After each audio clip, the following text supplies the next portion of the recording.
Just remember, Branded isn't dead. Fuse Albaz.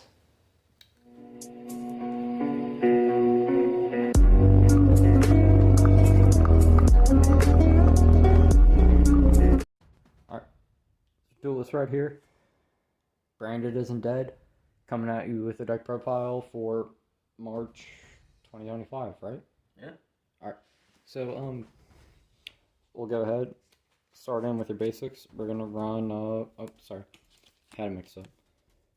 So we're gonna run 3 Fawn of Albaz, 3 Lure. They're pretty much mandatory. Fawn of Albaz is what's gonna make your deck cycle not only from itself but also other off branch like monster, spell, trap effects. So having Albaz and cycle is good, and that's why you want to run 3. We're coming at you with 41 card build roughly. Typically you would see 3 of this. In a 40 card build, I'm more of a player that wants to see 2 of this. Not only is it searchable, but if you hard draw into it, it's literally just a send 1 set and then you just get a free draw. I can see in my deck as I go on, and I will give honorable mentions as we go on in the profile for certain cards and certain combo lines. Shout out to my budget players. We will play also 2 Quim and 1 Cartesia. The reason why we're going to play 2 Quim is not only is it searchable off of the spells and traps, but also you can just activate Fusion Duplication and cheese it out that way, so that way you can out the Imperm or Effect Veiler on the Blue Eyes matchup, or just any matchup that runs those. I know some deck profiles are weird. Mine's going to be off the wall, so we're going to go into the Albaz stuff, Despia, and then so on and so forth. So, continuing on with Albaz monsters, we're going to play 1 Kit, 1 Mercurier. Kit's pretty much your 4th Eluber. It will add 1 from hand, grave, or banish, and that's like the really crucial part. As along with putting 1 card from your deck to the bottom, from your hand to the bottom of the deck. Sorry. But, yeah, that's why we run the kit. The Mercurier can be either a negation or a combo extender if you run the Gold Sark, or if you run some off combo line where you just benefit off of the Ringworm. So continuing on with the branded stuff for the spells, we have 2 Ice Spirits. I would run 3. Honestly, I only have 2, so I'm making with what I have. Height Spirits can be crucial. It doesn't matter if you open up with your brick being your Ido, or if you open up with some other weird combo involving a fiend or a dragon. Your Height Spirits is going to open up and give you avenues. And yeah, continuing on, we got the 1 lost because we played Meltdown. We played the Brain Fusion because we like to play Shaddoll Fusion. If it's our turn or our opponent's turn, we're going to send from deck to Fuse. We like to play the Branded in Red because it acts like your El Shaddoll Fusion, because it's something that you want to save back for the crackback. So if you were to use your Albion to get rid of your...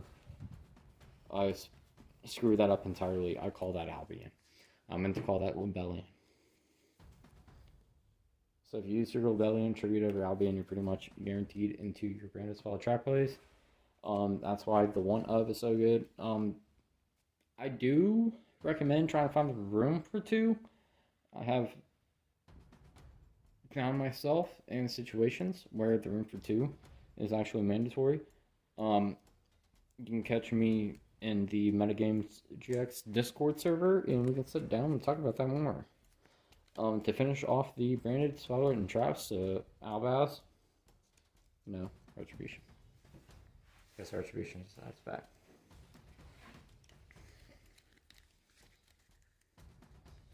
We're going to go a little bit more into detail here, and we're going to talk about engine and staples a little bit before we go into more of the deck.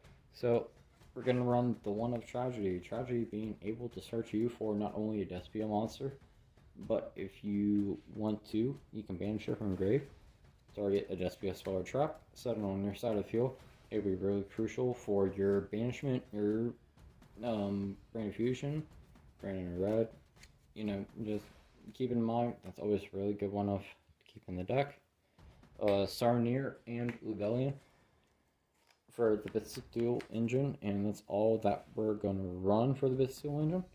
Arguably, if you were to take the deck more than 40, you can run 3 Sarnier, 1 Lubellion, and then like 1 Magnemite. But really, I mean, it's good. I'm not gonna lie, it's good. And I'll talk about other branded, like, you know, routes and other things you can do with different cards. But in the competitive setting, I feel like this is enough just within the 2. And then continuing on with staples, we got the Ash Blossom and the Ido. If we go first, we're going to try to Ido lock. If we can't Ido lock on turn 1, we're going to make it the best grind game we can on turn 1. Which, if you can't Ido lock at some point, I'll give you guys a combo tutorial on that. But that rounds up with our big key pieces of the deck. These are really some other key pieces. You don't necessarily have to play them, but honestly, if you're not playing them, I don't know what to tell you. I mean, I'm gonna be honest. So we're gonna play 3 deployment. Deployment just easily pops out your Catestia. You're gonna easily pop out your Fallen of Albaz. If you're that guy who plays the 60-card deck with Dragoon, you can reveal Dragoon, bring out your Albaz, activate Super Poly in the Tenpai match, and then make Dragoon. 3 opening, it's going to give you your Quinn, not only your Quinn option, but it's going to give you your Luber option if you don't see your Luber or necessarily see the play for it. But we're also getting ready into our deep staples and board breaker talk. So this is where things get complicated. So we're gonna play.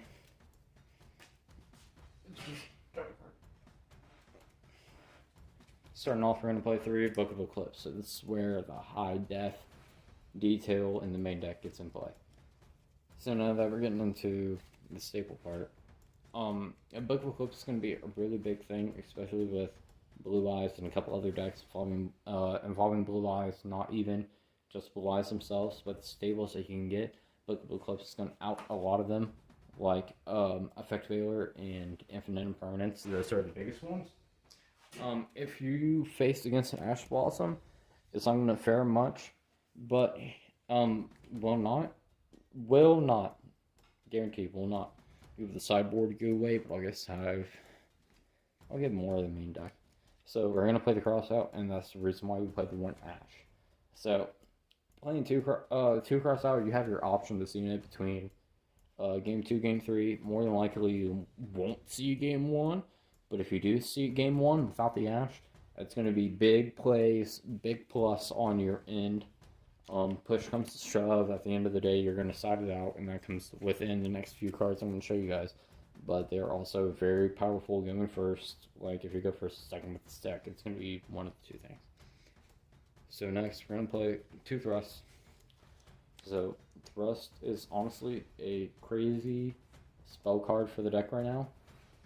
With Mitsurugi being a thing, Ryzeal and all that, not only can you do Thrust to get your D-Barrier, but you can get other answers to the deck. Finds a little bit, I wouldn't call it easy solutions, more like a problematic solution to try to find a way around it.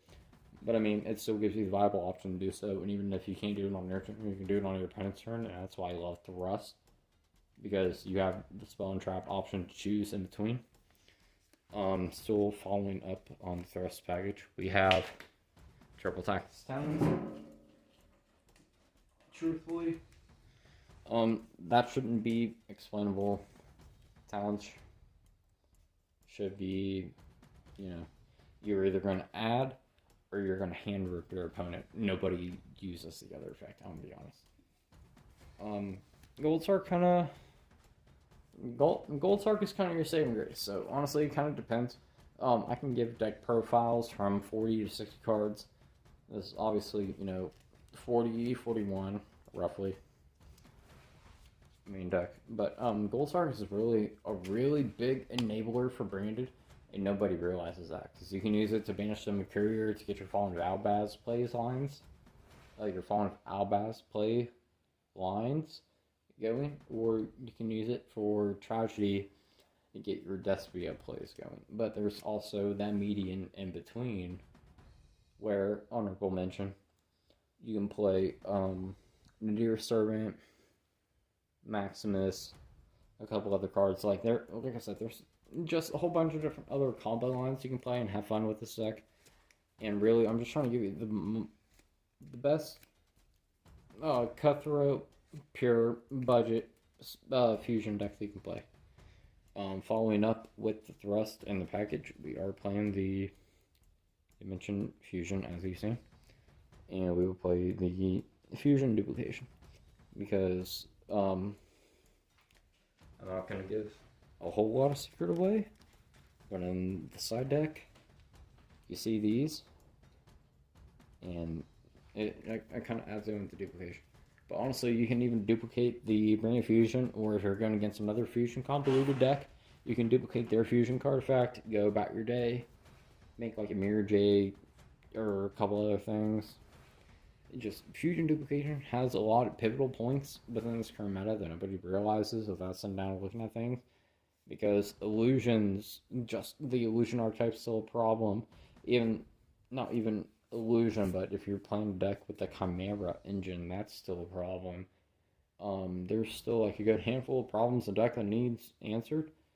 And I just feel like Fusion Duplication and Dimension Barrier are a good one.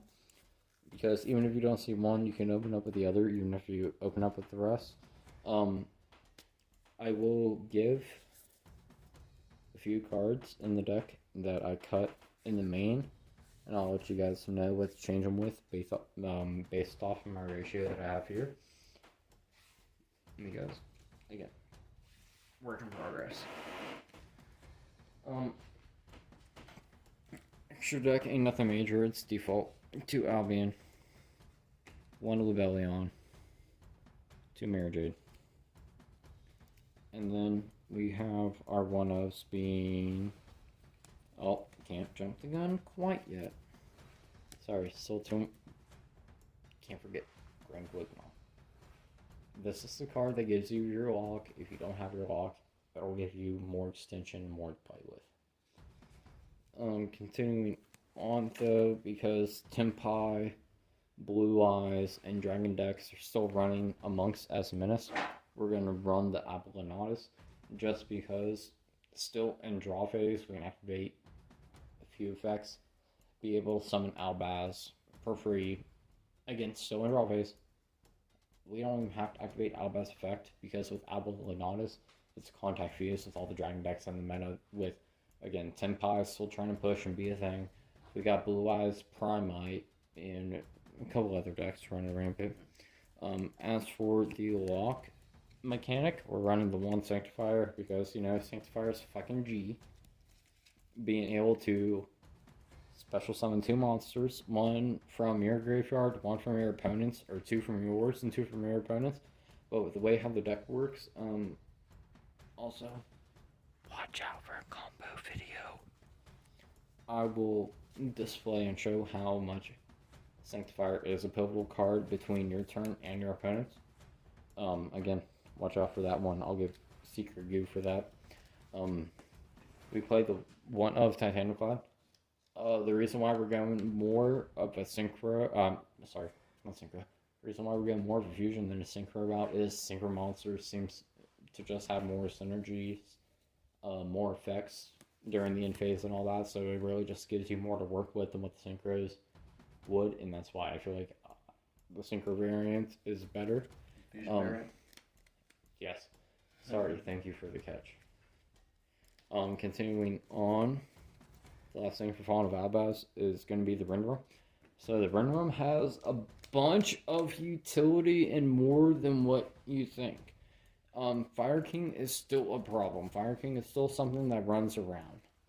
So if you use your render room to just hard summon Fallen of Albaz, and for example, you use your opponent's what's the Nuke XD, you summon nuke the board if it's nuked, depending on the X amount for material to get summoned back. What's that card's name? Well, fuck, don't even answer. We'll just cut and edit that card into the video so that we can know what I'm talking about. But anyway, so this card right here is a lot of answer to Fire Kings. Not only just based off its effect itself, but also the fusion requirement.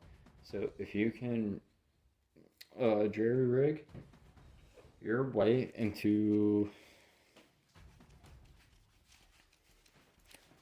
Fallen of Albaz, you can shut down Fire King and a few other decks involving Fire King. As long as it's something involving the extra deck, you can negate the effect, bounce a different card back, and then negate such as in some. I feel like this is where we reach the super poly targets, but also the engine targets for the extra deck. So I guess we'll hit the engine targets first, and we'll give honorable mentions. So for the first 3 engine targets, and the only 3 engine targets, we'll give it to Guardian Chimera, Lad, and Quaterus. So for those of you that don't know, Lad can help you with getting rid of boards, giving you card advantage, depending on how you fuse it. If you do 2 from field, 1 from hand, you get to pop 2 cards, draw 1. If you do it vice versa, do 1 from field, 2 from hand, you get to pop 1, draw 2. Light and Darkness Dragon. Imagine Omni Appaloosa. It's literally a once per train, spell trap monster, negate. That's it. Quaterus is really your biggest problem in the deck, and I'm trying to give some insider on this. So as long as you can really out and manipulate the Quaterus, you're more than likely going to win the matchup. Just because of the Albaz summon, it can sometimes be hard to fusion summon with the Albaz. Sometimes you can do it efficiently and it can benefit, sometimes you can't. That can be a thing. Before the deck profile ends, I want to give a couple shoutouts to a couple cards that you can splash into Branded real quick. Nadir Servant, run 3. Dogmatica Maximus, run 1. Depending on the way you want to play it, if you want to play D&D Vice King Requiem, run 1, because that's going to replace your Ido lock. If you don't have the Ido and the Vice King Requiem, I can put this in the video for the edit. I recommend Destiny Hero Dark Angel, Raw's Disciple. If you don't have... Oh, no, never mind, it's banned. I'm sorry, I was going to already suggest Puppet. But anyway, so that's the goo. And that's the deck profile, you know, couple shoutouts, couple good things, whatever. Gave opinions on whatever and how things could change. You like and enjoy?